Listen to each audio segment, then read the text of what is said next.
আজকে আমরা দেখব 2024 সালে কিভাবে নতুন নিয়মে লিঙ্কডইন অ্যাকাউন্টে কাস্টমার সিভি অ্যাড করা যায়।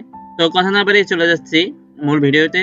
তো মূল ভিডিওতে যাওয়ার আগে যারা এখন আমার চ্যানেলটি সাবস্ক্রাইব করেননি তারা সাবস্ক্রাইব করে বেল বাটনে ক্লিক করে রাখুন পরবর্তী নতুন ভিডিও দেখার জন্য। তো প্রথমে আপনাকে লিঙ্কডইন অ্যাকাউন্টে লগইন করে নিতে হবে। তারপর এখান থেকে ড্রপ ডাউন মেনুতে এসে সেটিং অ্যান্ড প্রাইভেসি অপশন যেতে হবে। সেটিং এন্ড প্রাইভেসি অপশনে আসার পর নিচে দেখতে পাবেন ডাটা প্রাইভেসি নামে একটা অপশন রয়েছে, সেই অপশনটা ক্লিক করতে হবে।